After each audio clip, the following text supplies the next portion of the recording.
सब। आइए कथा प्रसंग की ओर। गंगा मैया की पावन भूमि में बैठे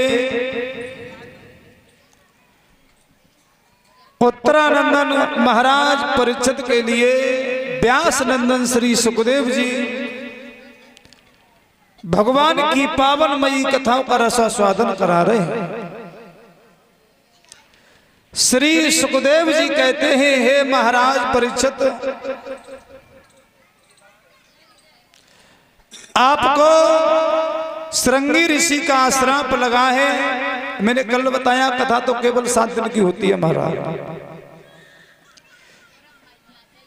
कि 7 बजे तक्षक तुम्हें डस लेगा और तुम्हारी मृत्यु हो जाएगी और तुम संसार छोड़ करके चले जाओगे। थोड़ी शांति बना रखो।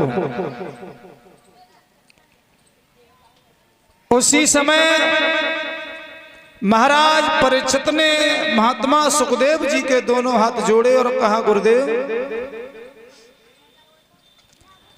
आपने मुझे सूर्यवंश की कथा सुनाई, बड़ी बड़ी पावनमयी कथाओं का मुझे रसास्वादन कराया और मैंने सभी कथा भगवान की मन लगा करके श्रवण की। अब आपने मुझे सूर्यवंश में प्रवेश किया है। इससे पहले आप बता रहे थे कि भगवान कन्हैया का जन्म कैसे हुआ। भगवान कन्हैया ने गोकुल वृंदावन में रह करके कितनी लीलाएं की, आपने सभी कथा सुनाई और मैंने भगवान की कथा मन लगा करके श्रवण की। अभी हमारे मन में थोड़ी शंका है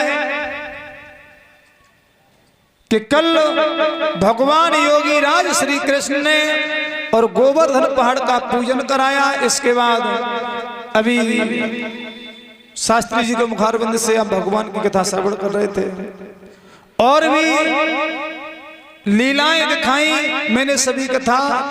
आप जब भगवान की कथा मुझे श्रवण कराते हो तो मैं मन लगा करके श्रवण करता हूं। अब इससे आगे आज कथा का प्रसंग है कि भगवान कन्हैया ने अपने मामा भोजराज कंस का वध कैसे किया। यहां तक मुझे कथा आप सुनाइए। उसी समय महात्मा सुखदेव जी कहने लगे, महाराज परीक्षित, अब आप पद्म आसन लगा लो, अपनी प्राण वायु को खींच करके ब्रह्मांड में रख लो और मेरी वाणी पर ध्यान दो। जिस प्रकार से और जल में कछुआ रहता है और जब वो बाहर की आवाज को सुनता है, आखेट को सुनता है, तो अपने सारे शरीर के अंगों को सिकोड़ करके बैठ जाता है। इसी प्रकार से आप मेरी वाणी पर ध्यान दो और भगवान की कथा मन लगा करके श्रवण करो। महाराज परीक्षित कहने लगे, गुरुदेव, जब आप भगवान की कथा श्रवण कराते हो तो मैं भूख प्यास सब कुछ भूल जाता हूं और जिस प्रकार से चकोर का बच्चा और चंद्रमा की तरफ टकटकी लगा करके देखता रहता है, इसी प्रकार से मैं आपके मुखार बिंदु की तरफ देखता रहता हूं महाराज और भगवान की कथा मन लगा करके श्रवण करता हूं। परीक्षित महाराज उसी समय महाराज परीक्षित के लिए महात्मा सुखदेव जी समझाने लगे, राजन,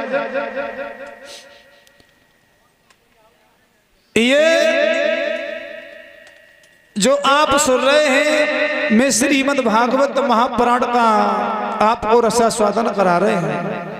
राजन, कोई ये ऐसा वैसा पुराण नहीं है, ये 17 पुराण और कुछ विचार वेदों से 6 शास्त्रों से इसका निचोड़ करने के बाद इसको तैयार किया है और श्री सुखदेव जी ने अपना मोह इस पावनमयी श्रीमद् भागवत जो प्राण है परीक्षित महाराज, इससे अपना मोह लगा दिया है महाराज। सुकमा ने तोता, यानी सुकमा ने तोता, हमारी बहन जी ने बताया कि वो अरण्य देवी के उदर में तोता प्रवेश हो गया और बच्चे का जब जन्म हुआ तो उसी बच्चे का नाम पड़ा सुखदेव। तो श्री सुखदेव जी ने इस पावनमयी प्राण से अपना मोह लगा दिया है। उस दिन बता रही थी, जैसे मान लो कोई बाग है हमारा और उस बाग में फल है, तो तोता या फिर मीठे फल से अपना मोह लगाता है या तोते का मोह लगने से वो फल मीठा हो जाता है। जब बाग में हमारा आप घूमते हैं तो मीठा फल देखते महाराज कि कोई तोता वाला झूठा फल मिल जाए, और जब उस फल को खाते हैं तो कहते हैं बड़ा आनंद आ गया है, आनंद आ गया। तो यानी भागवत रूपी जो फल है इतना मीठा है, अगर इसे सुन करके जीव अपने जीवन में उतार ले तो उसका कल्याण होगा, कोई रोकने वाला नहीं है। और ऐसे तो महाराज कल्याण होगा नहीं कि तन कौए और मन कौए, मन में राम बगल में ईंट और जहां बन जाते ही मारो, कल्याण है जाओ नहीं होगा ना। इसलिए भगवान तो केवल भाव के भूखे होते हैं। आपने देखा है ये हमारी बहनें ठाकुर जी को लाती हैं, कथा सुनाती हैं, घर ले जाती हैं, फिर उन्हें सुला देती हैं। आप थोड़ा विचार करो, अगर भगवान एक पल भी सो गए तो फिर सृष्टि में होगा क्या हमारा है? और जो संसार को खिला रहा है आप उसे क्या खिला सकते हो? कुछ खिला दोगे? भगवान तो केवल भाव के भूखे ही महाराज। भगवान कहते हैं कि भाव का भूखा हूं मैं और भाव वही भवसार है, भाव से जो भजे मुझे तो भव से बेड़ा पार है।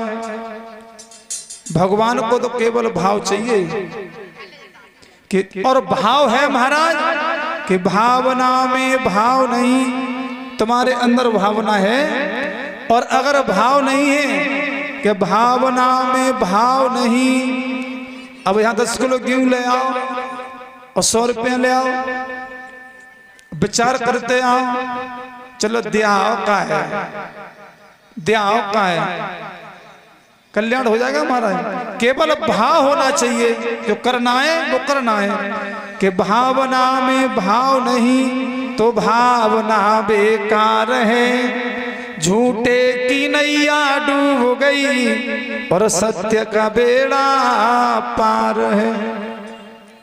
भगवान तो केवल भाव के भूखे हैं और भक्तों के बस में हुआ करते महाराज। हमें और आपको भगवान के पास जाने की जरूरत नहीं है,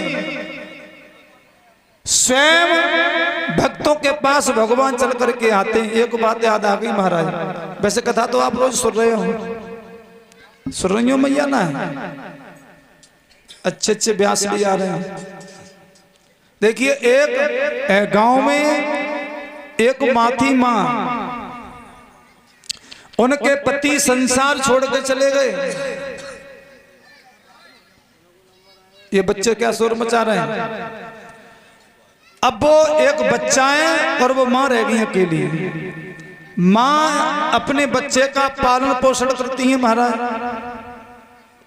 बच्चा विद्यालय विद्या अध्ययन करने के लिए जाता है, तो जब विद्यालय में जाता है तो एक दिन जो टीचर होते हैं मास्टर, उन्होंने सभी बच्चों से कहा कि आप कल अपने अपने घर से थोड़ा थोड़ा दूध लेके आना और विद्यालय में खीर का प्रसाद बनवाएंगे। तो बच्चा अपने घर गया, जब सुबह हुआ तो अपनी माँ से कहने लगा कि मैया आज गुरुजी ने और थोड़ा दूध मंगाया है। अब घर में भैंस तो है नहीं, गाय है नहीं, दूध कहां से आए। और महाराज जब बच्चा जिद कर गया, माँ बोली मैं यहाँ दूध कहाँ है, तो एक गोपाल नाम का दूधिया उसी गांव में दूध लेने के लिए आया करता था। तो मैया ने कहा कि बेटा जाओ, वो गोपाल दूधिया है, अगर वो दे दे तो आप ले आना। मैंने उस दिन बताया परिचित महाराज कि संसार में पैसा सबसे बड़ा है, सब कुछ पैसा है और पैसा कुछ भी नहीं है। अगर आंख फूट जा रमेश भैया तो पैसा से पत्थर की डलवा लोगे आप, लेकिन ज्योति नहीं आएगी। अगर नींद बिस्तर आप पैसे से कितना भी अच्छा खरीद लो, लेकिन नींद पैसे से नहीं आएगी। आ जाएगी महाराज? तो पैसा सब कुछ है और कुछ भी नहीं है। तो देखिए उस गोपाल नाम का जो दूधिया था, उसने उस बच्चे को वहां से भगा दिया और दूध नहीं दिया। ए जी थोड़ी बातें कम करो। अब वो बच्चा अपनी माँ के पास में रोता हुआ आया, तो माँ ने कहा कि बेटा अब तो ये मेरे पास कुछ है नहीं, चाहे तुम्हारे गुरुजी मारे चाहे पीटे चाहे